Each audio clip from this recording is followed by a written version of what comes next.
Plus distance গুরুকুলে তোমাদের সকলকে স্বাগত জানাচ্ছি। আজকের ক্লাসটায় আমরা যে বিষয়গুলো আলোচনা করব সেটা হচ্ছে তোমাদের সিলেবাসে কি দেখব। আজকে আমরা CCPS 3 আর CCPS 4 এই দুটোর সিলেবাসে কি কি আছে সেটা আলোচনা করব। তার সাথে সাথে তোমাদের কোন টপিক থেকে কীরকম ইম্পর্টেন্ট প্রশ্ন আসতে পারে সেটা একটু দেখব, আর তারপর দেখব তোমাদের মার্কস ডিস্ট্রিবিউশনটা কীরকম আসে। তাহলে শুরু করা যাক। দেখো, তোমাদের CC3 পেপারের নাম হচ্ছে political theory, concepts and debate. Political theory অর্থাৎ রাজনৈতিক তত্ত্ব, এই রাজনৈতিক তত্ত্বের ধারণা এবং বিভিন্ন তাত্ত্বিকদের মতামত সম্পর্কেই কিন্তু আমরা এই পেপারটায় পড়ব।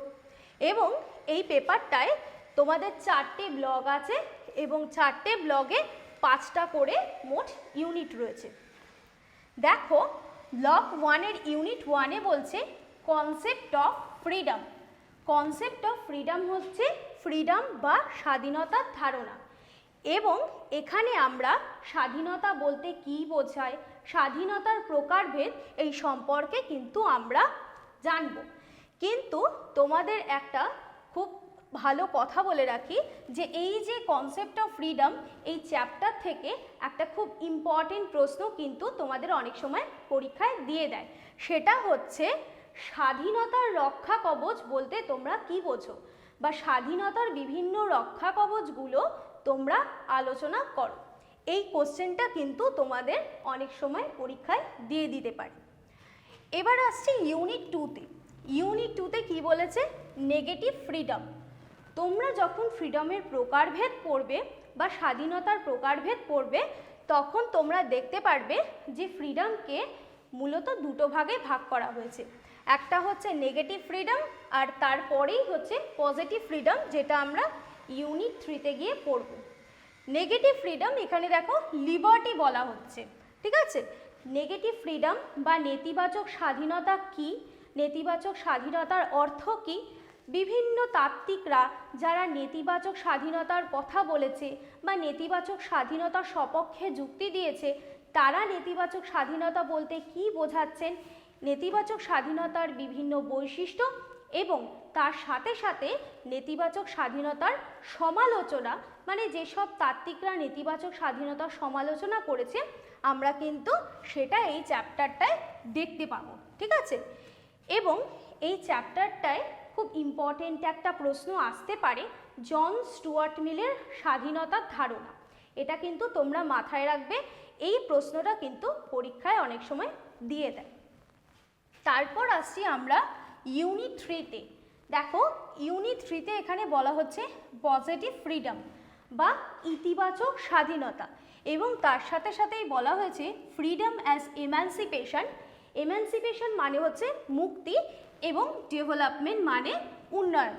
অর্থাৎ এখানে কিন্তু আমরা ইতিবাচক স্বাধীনতা বলতে কি বোঝায় তার সাথে সাথেই ইতিবাচক স্বাধীনতার বৈশিষ্ট্য, তার সমালোচনা কিন্তু আমরা দেখব। তার সাথে সাথে আমরা ইতিবাচক স্বাধীনতা, যে সমস্ত তাত্ত্বিকরা ইতিবাচক স্বাধীনতার ধারণা দিয়েছেন তাদের সম্পর্কে একটুখানি আমরা জানব।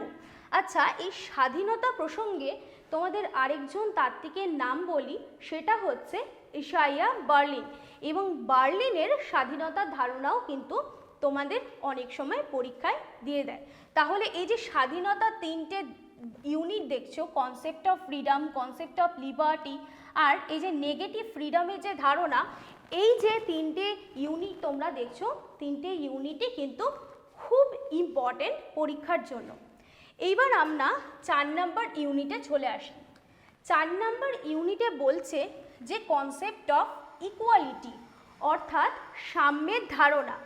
সাম্য বলতে কি বোঝায় বা সাম্যের বিভিন্ন বৈশিষ্ট্য এবং যে সকল তাত্ত্বিকরা এই সাম্যের বিভিন্ন ধারণা দিয়েছেন সেই সম্পর্কে কিন্তু এখানে আমরা আলোচনা করব। তার সাথে সাথে কি বলা হচ্ছে, ফর্মস অফ ইকুয়ালিটি অর্থাৎ সাম্যের বিভিন্ন প্রকারভেদ রয়েছে, এই প্রকারভেদগুলো সম্পর্কে কিন্তু আমরা এখানে দেখব। দেখো, এখানে সাম্যের প্রকারভেদের মধ্যে দিয়ে দিয়েছে তোমাদের ফর্মাল ইকুয়ালিটি, অর্থাৎ ফর্মাল ইকুয়ালিটি বলতে আমরা কি বুঝি সেই বিষয়টা সম্পর্কে আমরা এখানে জানব। তারপর কি দেখব, ইকুয়ালিটি অফ অপরচুনিটি, অর্থাৎ ইকুয়ালিটি অফ অপরচুনিটি বলতে বোঝায় সম সুযোগ বা ইকুয়ালিটি অফ অপরচুনিটি, সকলেই সমানভাবে সুযোগ পাবে। ঠিক আছে, এই ইকুয়ালিটি অফ অপরচুনিটি বলতে কি বোঝাচ্ছে সেটাও কিন্তু এই চ্যাপ্টারটায় আলোচনা করা হবে। তার সাথে সাথে পলিটিক্যাল ইকুয়ালিটি, অর্থাৎ রাজনৈতিক সাম্য, এবং এই যে রাজনৈতিক সাম্যের ধারণা, এটাও কিন্তু তোমাদের পরীক্ষার জন্য খুব ইম্পর্টেন্ট একটা জায়গা, এবং তোমরা এই যে পলিটিক্যাল ইকুয়ালিটির ধারণাটা, এটা কিন্তু খুব ভালোভাবে তোমরা জেনে রাখবে বা পড়ে রাখবে। তারপর আসছে তোমাদের ইউনিট 5-এ ইগালিটেরিয়ানিজম, অর্থাৎ ইগালিটেরিয়ানিজম বা আমরা অনেক সময় তাকে সমতাবাদ বলে থাকি। এই ইগালিটেরিয়ানিজম বলতে আমরা কি বুঝি সেটা এই চ্যাপ্টারটায় জানব।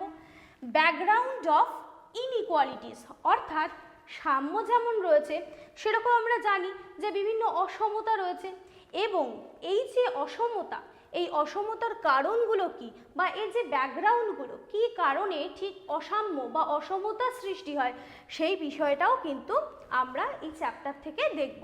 তার সাথে সাথে দেখব তার ডিফারেন্সিয়াল ট্রিটমেন্ট, অর্থাৎ যেমন কারোর যদি একটা অসুখ হয় তাহলে কি করে, সে ডাক্তারের কাছে যায় এবং ডাক্তার তার ট্রিটমেন্ট করে, সেরকমই বিভিন্ন যে ইনইকুয়ালিটি বা অসাম্য রয়েছে সেই অসাম্যকে দূরীকরণের জন্য যে বিভিন্ন সময় বিভিন্ন রকম ব্যবস্থা গ্রহণ করা হয়, এখানে কিন্তু আমরা সেই বিষয়টা সম্পর্কেই জানব। এবার ব্লক 2-তে চলে আসছে ইউনিট 1-এ concept of justice. Very very important একটা টপিক তোমাদের এই কনসেপ্ট অফ জাস্টিস বা ন্যায়ের ধারণা। কারণ ন্যায় বলতে কি বোঝো এটা যেমন তোমাদের আসে, যেমন এবার তোমাদের পরীক্ষায় প্লেটোর ন্যায়তত্ত্ব কিন্তু চলে এসছে 6 মার্কসের। ঠিক আছে, তাই এই যে কনসেপ্ট অফ জাস্টিস, ন্যায় বলতে কি বোঝো, এবং এই যে ন্যায়ের যে চ্যাপ্টারটা রয়েছে এটা পড়ার সময় তোমরা দেখবে যে এখানে বিভিন্ন তাত্ত্বিকরা ন্যায় বলতে কি কি বুঝিয়েছেন সেটা কিন্তু খুব ভালোভাবে বর্ণনা করা রয়েছে। এবং প্লেটোর সাথে সাথে এই চ্যাপ্টারের একজন খুব ইম্পর্টেন্ট থিঙ্কার হচ্ছেন জন রলস। তোমাদের কিন্তু জন রলসের যে থিওরি অফ জাস্টিসটা রয়েছে সেটা কিন্তু খুব ইম্পর্টেন্ট একটা জায়গা। জন রলসের এই ন্যায় তত্ত্বটা কিন্তু তোমাদের পরীক্ষার জন্য খুব ইম্পর্টেন্ট। তার সাথে সাথে এই জন রলসের যে থিওরি অফ জাস্টিস, সেখানে দেখবে তোমরা ছোট ছোট কিছু সাব পয়েন্ট রয়েছে, সেগুলো কিন্তু আমাদের জানতে হবে। যেমন ভেল অফ ইগনোরেন্স, এরকম ধরনের কিছু ছোট সাব পয়েন্ট কিন্তু আছে, যেগুলোও কিন্তু তোমাদের পরীক্ষায় ছোট প্রশ্ন হিসাবে চলে আসতে পারে। ঠিক আছে, এবার আসছে ইউনিট 2 সোশ্যাল জাস্টিস, অর্থাৎ সামাজিক ন্যায় বলতে কি বোঝায়, সামাজিক ন্যায়ের ধারণা, বিভিন্ন তাত্ত্বিক যারা সামাজিক ন্যায়ের বিভিন্ন ধারণা দিয়েছে এখানটায় আমরা সেটা দেখব। তার সাথে সাথে এর কিছু বৈশিষ্ট্য সম্পর্কেও কিন্তু আমরা জানব। তারপর ইউনিট 3-তে আসছে প্রসিডিওরাল জাস্টিস, অর্থাৎ পদ্ধতিগত ন্যায়, এবং এই পদ্ধতিগত ন্যায় বলতে কি বোঝায় তার সাথে সাথে এখানেও বিভিন্ন থিঙ্কার বা বিভিন্ন তাত্ত্বিকরা তাদের মতামত প্রকাশ করেছেন। ঠিক আছে, তো এই তাত্ত্বিকদের বিভিন্ন তত্ত্ব আমরা এখানে জানব। এইবার আমরা দেখব ইউনিট 4, অর্থাৎ ডিস্ট্রিবিউটিভ জাস্টিস বা বন্টনমূলক ন্যায়। এই যে তোমাদের কিছুক্ষণ আগে আমি জন রলসের কথা বললাম, জন রলসের কিন্তু এই ডিস্ট্রিবিউটিভ জাস্টিস বা বন্টনমূলক ন্যায়ের উপর একটা ধারণা বা তত্ত্ব রয়েছে, সেটা যেমন তোমাদের খুব ইম্পর্টেন্ট, তার সাথে সাথে এই বন্টনমূলক ন্যায় বলতে কি বোঝায় এবং অন্যান্য যে তাত্ত্বিকরা বন্টনমূলক ন্যায়ের ধারণা দিয়েছে সেগুলোও কিন্তু তোমাদের জানতে হবে। এইবার দেখো ইউনিট 5-এ রয়েছে গ্লোবাল জাস্টিস। এখানে গ্লোবাল জাস্টিস কাকে বলে এই বিষয়টা জানলেই তোমাদের হয়ে যাবে। ঠিক আছে, এইবার আমরা ব্লক 3-তে আসবো।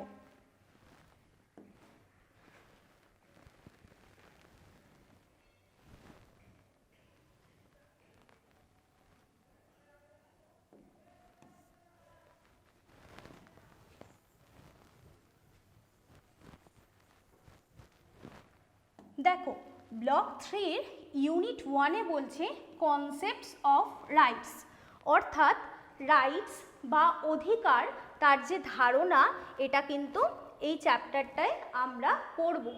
তার সাথে সাথে বিভিন্ন তাত্ত্বিকরা এই অধিকার বলতে কী বুঝিয়েছেন সেটা এই চ্যাপ্টারটায় আমরা দেখব। তারপর ইউনিট 2-তে কী রয়েছে, ন্যাচারাল রাইট। ঠিক আছে, ন্যাচারাল রাইটের বিভিন্ন থিওরি রয়েছে। সোশ্যাল কন্ট্রাক্ট থিওরিজ যারা চুক্তি মতবাদী তারাও কিন্তু এই ন্যাচারাল রাইট বা প্রাকৃতিক অধিকার এর ওপর একটা তত্ত্ব দিয়েছেন, যেখানে তোমাদের হবস, লক, রুশো এদের ধারণা কিন্তু চলে আসছে।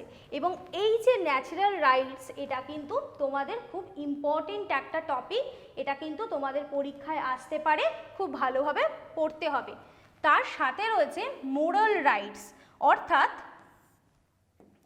মোরাল রাইটস সম্পর্কে আমরা জানব বা নৈতিক অধিকার সম্পর্কে আমরা জানব। নৈতিক অধিকার বলতে কি বোঝায় এর বৈশিষ্ট্যগুলো আমরা এই চ্যাপ্টারটায় দেখব। এবং তার সাথে সাথেই রয়েছে লিগাল রাইটস, অর্থাৎ আইনি অধিকার।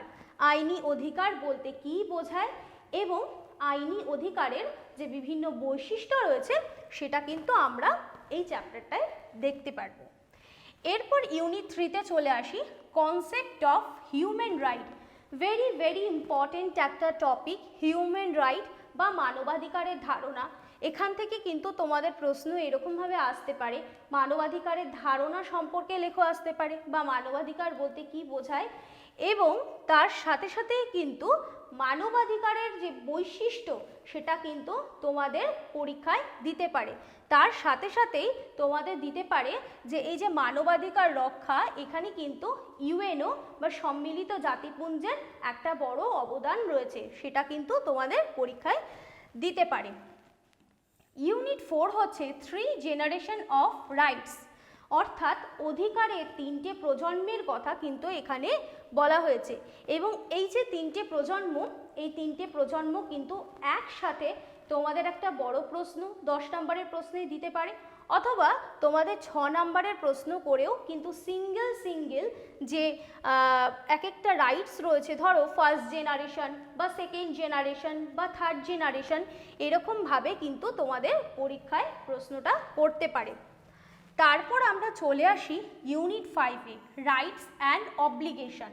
তার সাথে সাথে দেখো এখানে রিলেশন দেওয়া রয়েছে। রাইটস অধিকার তো আমরা পড়বই, তার সাথে সাথে অব্লিগেশন মানে হচ্ছে আনুগত্য। আনুগত্য কাকে বলে এই বিষয়টাও জানবো, এবং তার সাথে সাথে এই যে অধিকার এবং আনুগত্য তাদের যে একটা সম্পর্ক রয়েছে, আদৌ সেই সম্পর্ক কতটা সম্পর্ক রয়েছে বা কতটা কম সম্পর্ক রয়েছে, সেই সব বিষয়টাই কিন্তু আমরা এই ইউনিট 5-এ দেখব। তারপর চলে আসি আমি ব্লক 4, এবং এই ব্লক 4টাই কিন্তু তোমাদের 4 নম্বর ব্লক, শেষ ব্লক। ঠিক আছে, এই ব্লগেও 5টা করেই ইউনিট রয়েছে। ইউনিট 1-এ রয়েছে political obligation and it's limits, অর্থাৎ এই যে পলিটিক্যাল অব্লিগেশন বা রাজনৈতিক আনুগত্যের কথা বললাম, এর ধারণাটা তো তোমাদের জানতেই হবে।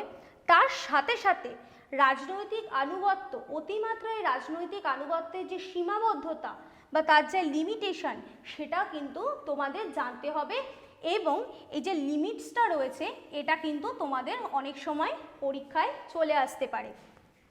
তারপর ইউনিট 2-তে আসে সিভিল ডিসঅবিডিয়েন্স, অর্থাৎ আইন অমান্য। এবং আমরা সবাই জানি যে গান্ধীজির আইন অমান্য এটা কিন্তু একটা খুব ইম্পর্টেন্ট প্রশ্ন। ঠিক আছে, সিভিল ডিসঅবিডিয়েন্স এই চ্যাপ্টার, আইন অমান্যের চ্যাপ্টার, এখান থেকে আইন অমান্য কাকে বলে তার বৈশিষ্ট্য যেরকম জানবো, তার সাথে সাথে গান্ধীজির যে আইন অমান্য আন্দোলন সেটাও কিন্তু আমরা এই চ্যাপ্টারটায় দেখব। কাজে এই চ্যাপ্টারটা, এই যে সিভিল ডিসঅবিডিয়েন্সের চ্যাপ্টারটা খুব ইম্পর্টেন্ট একটা জায়গা। তারপর আসছে ইউনিট 3, ইস্যু অফ কালচারাল রিলেটিভিজম বা সাংস্কৃতিক আপেক্ষিকতাবাদ কাকে বলে, এই সম্পর্কে আমরা এই চ্যাপ্টারটায় দেখতে পাবো।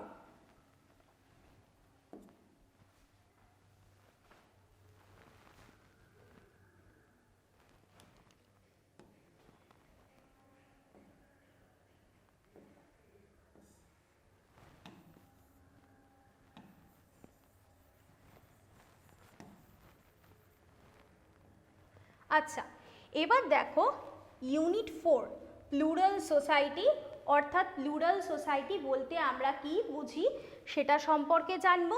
তার সাথে সাথেই দেখব মাল্টি কালচারালিজম বা বহু সাংস্কৃতিকবাদ। এই বহু সাংস্কৃতিকবাদ বলতে কি বোঝায় সেটা কিন্তু আমরা এখানটায় পড়ব।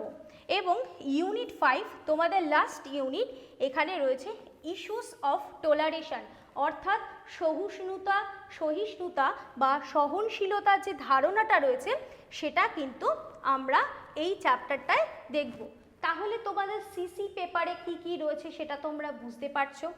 এবার তোমাদের আমি বলি, এই যে ক্লাসটা এটা ফ্রি ক্লাস, কিন্তু এই ক্লাসের সাথে সাথেই আমরা কিন্তু অনলাইন কোচিংয়ের ব্যবস্থা করছি, যেখানে কিন্তু খুব সহজভাবে তোমাদের সমস্ত ভিডিও, বিভিন্ন নোট এবং ভিডিও প্রোভাইড করা হবে এবং খুব সহজেই সেই ভিডিও দেখে কিন্তু তোমরা প্রত্যেকটা প্রশ্নের উত্তর খুব ভালোভাবে বুঝতে পারবে, জানতে পারবে। তার সাথে সাথেই আমাদের এই ফ্রি ক্লাসগুলোও চলবে এবং এই যে first year, second year, third year প্রত্যেকটা ইয়ারেই কিন্তু আমরা একটা প্লেলিস্ট তৈরি করব। সেই প্লেলিস্টে শুধুমাত্র ফ্রি ভিডিও থাকবে এবং আমাদের এই পেইড কোর্সের ভিডিও বা আমাদের এই কোচিংয়ের ভিডিওগুলো পেতে গেলে আমাদের ডেসক্রিপশন বক্সে তোমাদের সমস্ত কিছু লিখে দেওয়া হবে, যোগাযোগ নাম্বার, সেখানে কিন্তু অবশ্যই আমাদের সাথে যোগাযোগ করতে হবে। ঠিক আছে, এবার চলে আসি CC4 পেপার। CC4 পেপারে দেখো রয়েছে পলিটিক্যাল প্রসেস ইন ইন্ডিয়া। এখানে আমরা ভারতে যে রাজনৈতিক প্রক্রিয়া সেটা সম্পর্কে কিন্তু আলোচনা করব এবং এখানেও তোমাদের 4টে করে ব্লক আছে এবং 4টে করে ব্লকের মধ্যে 5টা করে ইউনিট রয়েছে। ব্লক 1-এ দেখো ইউনিট 1-এ রয়েছে পার্টি সিস্টেম ইন ইন্ডিয়া, অর্থাৎ ভারতের যে দল ব্যবস্থা রয়েছে সেই দল ব্যবস্থা সম্পর্কে আমরা এখানে জানব। কি জানব? হিস্ট্রি অ্যান্ড এভলিউশন, অর্থাৎ ভারতের দল ব্যবস্থার যে ঐতিহাসিক পটভূমিকা এবং কিভাবে ধীরে ধীরে এর বিবর্তন হলো, ঠিক আছে, সেগুলো সম্পর্কে কিন্তু আমরা এখানে জানব। সাথে সাথেই ভারতের যে দল ব্যবস্থার বিভিন্ন বৈশিষ্ট্যগুলোও কিন্তু আমরা এখানে জানব। ইউনিট 2-তে আসছে কংগ্রেস সিস্টেম, অর্থাৎ আমরা জানি যে কংগ্রেস একটা দল এবং এই দলটা অনেক আগে থেকেই, মানে স্বাধীনতারও পূর্ববর্তী সময় থেকে রয়েছে। তো এই যে এই দল সম্পর্কে স্বাধীনতার পূর্ববর্তী সময় কেমন ছিল এবং পরবর্তী সময় কেমন, সেইটা সম্পর্কে কিন্তু আমরা এখানে জানব। তাহলে কংগ্রেস সিস্টেম সম্পর্কে এখানটায় রয়েছে। ঠিক আছে, এরপর ইউনিট 3-তে চলে আসছি মাল্টি পার্টি কোয়ালিশন, অর্থাৎ জোট সরকার। ঠিক আছে, 1990-এর দশক থেকে কিন্তু ভারতে এই যে জোট সরকারের প্রবণতা সেটা কিন্তু ক্রমশ বৃদ্ধি পেয়েছে এবং আমরা এই চ্যাপ্টারটায় কি দেখব? প্রথমে আমরা জানব যে জোট সরকার বলতে কি বোঝায়, তার বৈশিষ্ট্যগুলো আমরা দেখব এবং এই চ্যাপ্টার থেকে তোমাদের খুব ইম্পর্টেন্ট একটা প্রশ্ন আসে, সেটা হচ্ছে এই যে 1990-এর দশক থেকে যে জোট সরকারের প্রবণতাটা ক্রমশ বাড়ছে, তার নেপথ্যে বা তার পিছনে যে কারণগুলো রয়েছে সেই কারণগুলো কিন্তু তোমাদের পরীক্ষায় চলে আসতে পারে। এবার ইউনিট 4-এ আসছি আমরা রিজিওনালিজম অ্যান্ড রিলিজিয়নাল পলিটিক্যাল পার্টিস। ঠিক আছে, ইউনিট 5টা এখানে হবে, এটা বাই মিস্টেক ওখানটায় চলে গেছে। রিজিওনালিজম অ্যান্ড রিলিজিয়ন পলিটিক্যাল পার্টিস, অর্থাৎ এই যে আঞ্চলিকতাবাদ, এই আঞ্চলিকতাবাদ কাকে বলে এবং তোমাদের পরীক্ষায় একটা প্রশ্ন আসে যে এই আঞ্চলিকতাবাদ উত্থানের বা রাজনীতিতে আঞ্চলিকতাবাদের কারণ কি, সেটা কিন্তু পরীক্ষায় আসে। তার সাথে সাথেই এই যে রিজিওনাল পলিটিক্যাল পার্টিস, এই রিজিওনাল পলিটিক্যাল পার্টিসগুলোর সম্পর্কেও কিন্তু তোমাদের পরীক্ষায় আসে যে বিভিন্ন রিজিওনাল পলিটিক্যাল পার্টিসগুলোর সম্পর্কে লেখো এবং তার সাথে সাথেই তাদের যে ভূমিকা এবং উত্তরোত্তরও আমরা কি দেখতে পাচ্ছি যে এই যে রিজিওনাল পলিটিক্যাল পার্টি, এই যে দলগুলো রয়েছে সেগুলোর কিন্তু বর্তমান রাজনীতিতে ক্রমশ এদের ভূমিকা বৃদ্ধি পাচ্ছে। তো এই যে ভূমিকা বৃদ্ধির যে কারণগুলো সেটা কিন্তু আমরা এই চ্যাপ্টারটায় দেখব। এবার আসছে ইউনিট 5-এর চ্যাপ্টার। ইউনিট 5-এর চ্যাপ্টারে বলছে major national political parties in India. ঠিক আছে, মেজর ন্যাশনাল পলিটিক্যাল পার্টিস, ভারতে যে বিভিন্ন জাতীয় দলগুলো রয়েছে সেগুলো সম্পর্কে কিন্তু আমরা এখানে জানব। তার সাথে সাথে কি দেখব, তাদের আইডিওলজিস এবং তাদের প্রোগ্রাম, তারা কীরকম মতাদর্শ রাখে বা তাদের কীরকম মতাদর্শ, এবং তার সাথে সাথে তাদের যে বিভিন্ন ভূমিকা ভারতের রাজনীতিতে সেটা সম্পর্কে জানব। এবং এই যে major political parties, major national political parties রয়েছে, এখান থেকে কিন্তু তোমাদের যে কোনো একটা পলিটিক্যাল পার্টি বা যে কোনো একটা ন্যাশনাল পলিটিক্যাল পার্টির আইডিওলজি বা মতাদর্শ এবং তার সাথে সাথে তাদের প্রোগ্রাম সম্পর্কে কিন্তু পরীক্ষায় বড় প্রশ্ন হিসাবে আসতে পারে, অথবা শুধুমাত্র আইডিওলজির যে জায়গাটা রয়েছে সেটা কিন্তু একটা 6 নম্বরের প্রশ্ন হিসাবেও পরীক্ষায় চলে আসতে পারে। এবার চলে আসছি ব্লক 3-তে।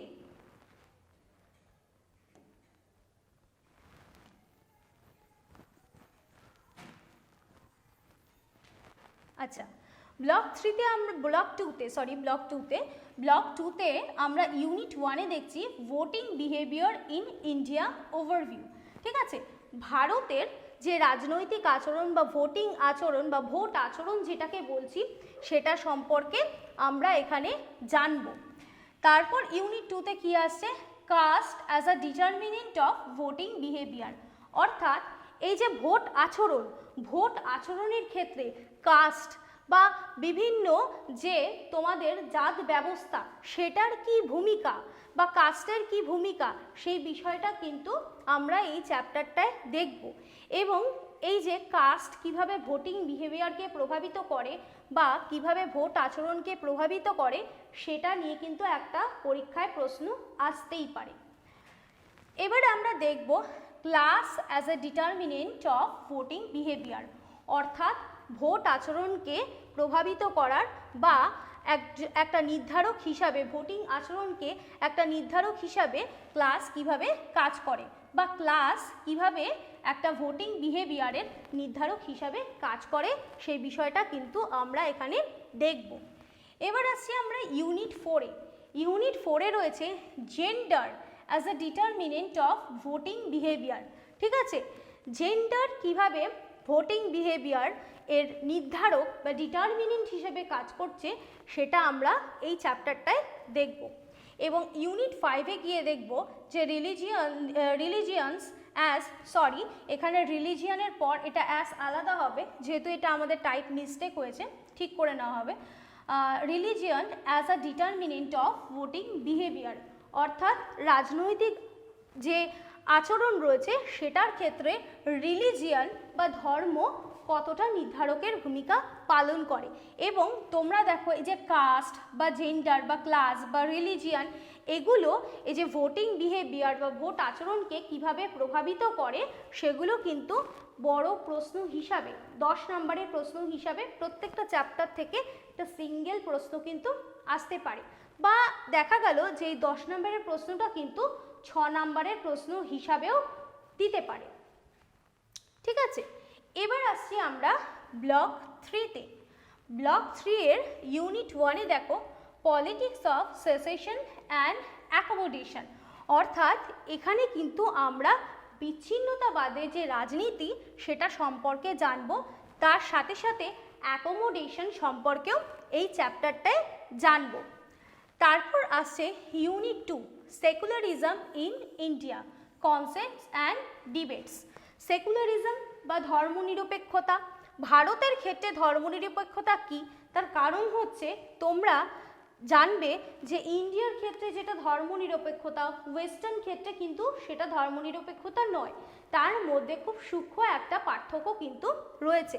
এবং সেকুলারিজম ইন ইন্ডিয়া অর্থাৎ ভারতের ক্ষেত্রে যেটা ধর্মনিরপেক্ষতা সেটা বলতে আমরা কি বুঝি সেটা কিন্তু আমরা এখানে জানব। তার সাথে সাথে কি জানব, এই চ্যাপ্টারে তোমাদের নেহেরুর সেকুলারিজম বা নেহেরু ধর্মনিরপেক্ষতা বলতে কি বুঝিয়েছেন, এই যে প্রশ্নটা এটা কিন্তু 6 নম্বরের প্রশ্ন হিসাবে তোমাদের পরীক্ষায় চলে আসতে পারে। তাহলে এই চ্যাপ্টারটাও কিন্তু তোমাদের খুব ইম্পর্টেন্ট একটা জায়গা। তারপর ইউনিট 3-তে আসছে কমিউনালিজম ইন ইন্ডিয়া, অর্থাৎ সাম্প্রদায়িকতাবাদ। ভেরি ভেরি ইম্পর্টেন্ট একটা জায়গা। ভারতের সাম্প্রদায়িকতাবাদের উত্থানের কারণ বা রাজনীতিতে সাম্প্রদায়িকতাবাদের উত্থানের কারণগুলো দিতে পারে, ঠিক আছে। তার সাথে সাথেই এই যে সাম্প্রদায়িকতাবাদ এটা রাজনীতিতে কতটা প্রভাব ফেলে সেই বিষয়টাও কিন্তু এই চ্যাপ্টারটায় আমরা দেখব। এবং সাম্প্রদায়িকতাবাদের উত্থানের যে কারণ, এই টপিকটা তোমরা এই টপিকটা খুবই ইম্পর্টেন্ট একটা টপিক, এটা কিন্তু তোমরা স্টার্ট দিয়ে রাখতে পারো। এটা পরীক্ষায় 10 নম্বরেও আসতে পারে, 6 নম্বরেও আসতে পারে। তারপর ইউনিট 4-এ আসছে কাস্ট ইন পলিটিক্স। এই দেখো, তোমাদের আমি আগে বলেছি যে এই যে কাস্টটা কিভাবে ভোটিং বিহেভিয়ারের সাথে তার একটা নির্ধারক হিসাবে কাজ করে, এইরকমই এটা কিন্তু এই যে কাস্ট, ভারতের রাজনীতিতে কাস্টের কিন্তু খুব বড় একটা ভূমিকা রয়েছে। এবং এই জিনিসটা গিয়ে কিন্তু আমরা আবার পড়ব। এখানে আমরা ভারতের রাজনীতিতে কাস্ট কীরকম প্রভাব ফেলছে এবং এই কাস্টের উপর নির্ভর করে যে বিভিন্ন রাজনৈতিক দলগুলো রয়েছে সেগুলো সম্পর্কেও কিন্তু আমরা এখানে জানব। ইউনিট 5-এ রয়েছে পলিটিসাইজেশন অফ কাস্ট, অর্থাৎ এই যে জাতপাতের রাজনীতিকরণ বা জাতের রাজনীতিকরণ বলতে কি বোঝো, খুব ইম্পর্টেন্ট একটা জায়গা। জাতের রাজনীতিকরণ বলতে কি বোঝো, এই প্রশ্নটা কিন্তু তোমাদের 6 নম্বরে দিয়ে দিতে পারে। তারপর আসছি আমরা ব্লক 4-এ।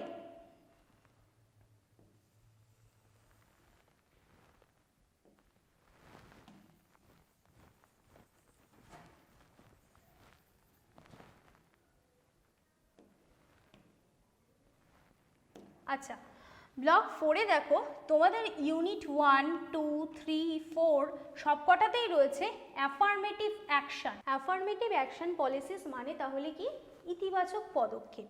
যেমন দেখো এখানে ইউনিট 1-এ রয়েছে অ্যাফার্মেটিভ অ্যাকশন পলিসিস ওমেন, অর্থাৎ এই যে নারীদের ক্ষেত্রে কি কি ইতিবাচক পদক্ষেপ গ্রহণ করা হয়েছে। যেমন বলা যেতে পারে যে ধরো রাজনীতিতে নারীদের অংশগ্রহণের ক্ষেত্রে কি কি ইতিবাচক পদক্ষেপ গ্রহণ করা হয়েছে, এরকম ধরনের বিষয়গুলো কিন্তু এই চ্যাপ্টারটায় আলোচনা করা হয়েছে। একইভাবে অ্যাফার্মেটিভ অ্যাকশন পলিসিস ক্লাস, অর্থাৎ শ্রেণীদের ক্ষেত্রে কি কি অ্যাফার্মেটিভ অ্যাকশন পলিসিস বা ইতিবাচক পদক্ষেপ গ্রহণ করা হয়েছে সেটা কিন্তু এখানটায় রয়েছে। অ্যাফার্মেটিভ অ্যাকশন পলিসিস এনভায়রনমেন্ট, অর্থাৎ এই যে দেখো বিভিন্ন সময় বিভিন্ন কারণে তো ক্রমশ পরিবেশের অবক্ষয় হচ্ছে এবং এই অবক্ষয়গুলোকে আটকানোর জন্য কি হচ্ছে, সারা বিশ্বে বিভিন্ন ধরনের নীতি গ্রহণ করা হচ্ছে, অনেক বৈঠক হচ্ছে। সেরকম দেশের মধ্যেও কিন্তু এই যে পরিবেশের অবক্ষয় যাতে না হয়, পরিবেশের উন্নয়ন যাতে হয়, সেই জন্য বিভিন্ন ধরনের ইতিবাচক পদক্ষেপ অনেক আগে থেকেই গ্রহণ করা হচ্ছে। এবং এই যে বিভিন্ন ধরনের ইতিবাচক পদক্ষেপগুলো কিন্তু আমরা এখানে জানব। এখানে তোমাদের একটা ইম্পর্টেন্ট প্রশ্ন অনেক সময় চলে আসে যে ভারতের এই যে পরিবেশ সুরক্ষার জন্য কি কি পদক্ষেপ গ্রহণ করা হয়েছে। এবং তোমরা এই চ্যাপ্টারটা একটা ইম্পর্টেন্ট প্রশ্ন আসে, ভূপাল গ্যাস দুর্ঘটনার যে বিষয়টা ছিল সেই বিষয়টার ওপর যে অ্যাফার্মেটিভ অ্যাকশন পলিসিস বা সেই দুর্ঘটনাটাকে মোকাবেলা করার জন্য যেই বিভিন্ন নীতিগুলো গ্রহণ করা হয়েছিল পরবর্তী সময়ে, সেই বিষয়টা কিন্তু পরীক্ষায় আসতে পারে। তারপর কি দেখছি, অ্যাফার্মেটিভ অ্যাকশন পলিসিস কাস্ট, অর্থাৎ এই যে জাতপাতের ক্ষেত্রে যে ইতিবাচক পদক্ষেপগুলো ভারতে গ্রহণ করা হয়েছে সেগুলো কিন্তু আমরা এখানে জানব। এবং ইউনিট 5 হচ্ছে তোমাদের সবার শেষের ইউনিট। এই ইউনিটে আমরা কি দেখব, যে changing nature of Indian state, অর্থাৎ এই যে ইন্ডিয়ান স্টেটগুলো তাদের যে বিভিন্ন সময়ে পরিবর্তন ঘটছে, তাদের যে ডেভেলপমেন্টাল বা উন্নয়ন ঘটছে, বিভিন্ন ওয়েলফেয়ার স্কিম বা বিভিন্ন জনকল্যাণমূলক যে প্রকল্পগুলো আনা হচ্ছে সেগুলো সম্পর্কেই কিন্তু আমরা এই সবার শেষের চ্যাপ্টারটায় দেখব। তাহলে তোমরা আশা করি CC3 সিলেবাস এবং CC4 সিলেবাসে কি আছে সেগুলো তোমরা ভালোভাবে বুঝতে পেরেছো। এবার তোমাদের সব শেষে আমি মার্কস ডিস্ট্রিবিউশনের কথাটা বলে দিই। দেখো তোমাদের দুটো গ্রুপ থেকে প্রশ্ন আসে, ঠিক আছে, গ্রুপ A আর গ্রুপ B। গ্রুপ A তে তোমাদের মানে পুরো প্রশ্ন সংখ্যা থাকে 4টে এবং এই 4টে প্রশ্নের মধ্যে তোমাদের যে কোনো 2টো প্রশ্নের উত্তর কিন্তু করতে হয় এবং এই প্রশ্নের মান কত দেখো এখানে লেখা রয়েছে 10 × 2 অর্থাৎ 10 নম্বরের প্রশ্ন আসবে, 4টে প্রশ্ন দেবে, সেখান থেকে তোমাদের যে কোনো 2টো প্রশ্ন কিন্তু করতে হবে। তার ওয়ার্ড লিমিট দিয়ে দেওয়া হয়েছে, ওয়ার্ড লিমিট হচ্ছে 250টা ওয়ার্ড, অর্থাৎ 250টা ওয়ার্ডের মধ্যে কিন্তু তোমাদের এই যে 10 নম্বরের প্রশ্নের উত্তর রয়েছে কমপ্লিট করতে হবে। তারপর আসছে গ্রুপ বি এবং এই গ্রুপ বিতে তোমাদের মোট প্রশ্ন সংখ্যা রয়েছে 10টা। এই 10টা প্রশ্নের মধ্যে থেকে তোমাদের যে কোনো 5টা প্রশ্নের উত্তর দিতে হবে এবং এই যে 5টা প্রশ্ন তার মান কত, তার মান হচ্ছে 6 নাম্বার, অর্থাৎ তোমাদের 10 নম্বরের 2টো ব্রড কোশ্চেন করতে হবে আর 6 নম্বরের 5টা কোশ্চেন তোমাদের করতে হবে। আর এই যে 6 নম্বরের প্রশ্ন তার ওয়ার্ড লিমিট হচ্ছে 120টা, ঠিক আছে? 120টা মানে প্রায় ওই 1 পাতা মতো তোমাদের লিখতে হবে, ঠিক আছে? তাহলে তোমরা এই নাম্বার ডিভিশনটা বুঝতে পারলে এবং আজকের ক্লাসটা তোমাদের কেমন লাগলো, কতটা উপকারী লাগলো সেটা কিন্তু আমাদের অবশ্যই কমেন্ট সেকশনে জানাবে। আর যেহেতু আমরা ফ্রিতেও তোমাদের অনেকগুলো ক্লাস দেব, আমার মনে হয় সেটা তোমাদের খুব হেল্পফুল হবে, সেই জন্য কিন্তু অবশ্যই আমাদের চ্যানেলটা সাবস্ক্রাইব করতে হবে, তাহলে আমরা যখনই নতুন নতুন ভিডিও আপডেট করব সেটা কিন্তু তোমরা সহজেই পেয়ে যাবে। আর তার সাথে সাথেই তোমরা যদি চাও যে খুব কম পড়া করে খুব তাড়াতাড়ি বা খুব সহজেই তোমরা বিভিন্ন প্রশ্নের উত্তর জানতে চাও, তাহলে কিন্তু আমাদের এই কোচিং সেন্টারটায় অবশ্যই যোগাযোগ করতে হবে, যেখানে আমরা তোমাদের নোটস এবং নোটসের সাথে সাথে সেই নোটগুলোর উত্তর ধরে ধরে তোমাদের আমরা কিন্তু প্রশ্নের উত্তর বুঝিয়ে দেবো, যাতে তোমরা পরীক্ষার সময় একদম টেনশন ফ্রিভাবে সমস্ত উত্তর লিখে দিয়ে আসতে পারো। তাহলে আজকের মতো এই পর্যন্তই ছিল, পরবর্তী কোনো একটা ভিডিওতে আবার তোমাদের সাথে দেখা হবে। আসছি।